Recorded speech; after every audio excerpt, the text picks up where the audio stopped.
Hello everyone, আসসালামু আলাইকুম। Welcome to my cooking channel. আজকে আমি আপনাদের সাথে লইট্টা শুটকির ভর্তা রেসিপি শেয়ার করব। ভিডিওটিতে লাইক দিয়ে শেষ পর্যন্ত দেখার অনুরোধ রইল। ভর্তা করার জন্য আমি এখানে 100 গ্রামের মতো শুটকি নিয়েছি। লইট্টা মাছের মাথা, লেজ, পাখনা সব কিছু কেটে ছোট টুকরা করে নিয়েছি। এখন আমি মাছগুলোকে গরম পানি দিয়ে 15 মিনিটের জন্য রেখে দিব। 15 মিনিট পরে আমি এগুলোকে গরম পানি দিয়ে ভালোভাবে ধুয়ে ক্লিন করে নিয়েছি। শুটকি মাছের অনেক বালি থাকে, তাই ভালোভাবে পরিষ্কার করে নিতে হবে। আমি এখন এগুলো তেলে ফ্রাই করে নিব। এই জন্য চুলায় প্যান বসিয়ে দিয়ে আমি এখানে সরিষার তেল দিয়ে দিলাম। আমি ভর্তা সরিষার তেল দিয়ে করে নিব, কারণ ভর্তা মানেই সরিষার তেল।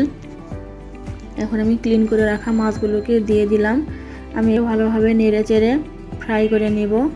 আমি কালারের জন্য সামান্য হলুদ দিয়েছি, চাইলে আপনারা স্কিপ করতে পারেন। প্রিয় দর্শকদের কাছে আমার অনুরোধ, লাইক, কমেন্ট, সাবস্ক্রাইব করে আমার পাশে থাকার জন্য। মাছগুলো ফ্রাই করা হয়ে গেছে। এখন আমি এগুলোকে একটা পাত্রে উঠিয়ে নিব। আমি একই প্যানে আস্ত দেশি রসুনের কোয়া, শুকনো মরিচ, কাঁচামরিচ দুটোই দিয়েছি। আপনারা ঝাল বেশি খেলে আপনাদের টেস্ট অনুযায়ী আর একটু বাড়িয়ে দিবেন। আর কেউ চাইলে ভর্তাটা শুধু শুকনো মরিচ দিয়েও করে নিতে পারেন, শুধু কাঁচামরিচ দিয়েও করে নিতে পারেন। তবে আমি মিক্সড করে দিয়েছি, আমার কাছে এইভাবে ভালো লাগে। তারপরে আমি এখানে হাফ কাপের মতো পেঁয়াজ কুচি দিয়ে দিলাম। পেঁয়াজ কুচি এগুলো সব কিছুকে আমি ব্রাউন কালার করে ভেজে নিব। এই পর্যায়ে আমি ভেজে রাখা লইট্টা শুটকি দিয়ে দিলাম।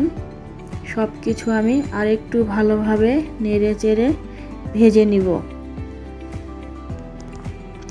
এভাবে কে কে ভর্তা খেয়েছেন আমাকে কমেন্ট করে জানাবেন।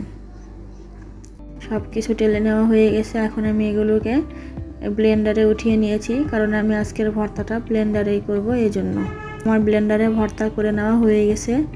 দেখুন এরকম হয়ে গেছে। এখন আমি এগুলোকে একটা বাটিতে ঢেলে নিয়ে পরিমাণ মতো লবণ দিয়ে দিব এবং হাত দিয়ে ভালোভাবে চটকে নিব।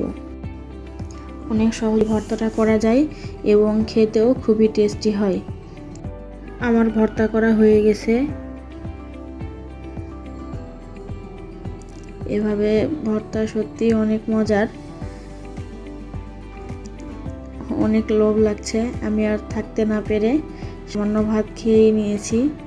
আপনারা বাসায় এভাবে ট্রাই করে দেখবেন, অনেক মজা লাগবে। আমার ভিডিওটি কেমন লাগলো কমেন্ট করে জানাবেন। যদি ভালো লেগে থাকে অবশ্যই লাইক, কমেন্ট, সাবস্ক্রাইব করে আমার পাশে থাকবেন। আজ এই পর্যন্তই। পরবর্তীতে নতুন কোনো রেসিপি নিয়ে হাজির হব। সবাই ভালো থাকবেন, সুস্থ থাকবেন। আল্লাহ হাফেজ।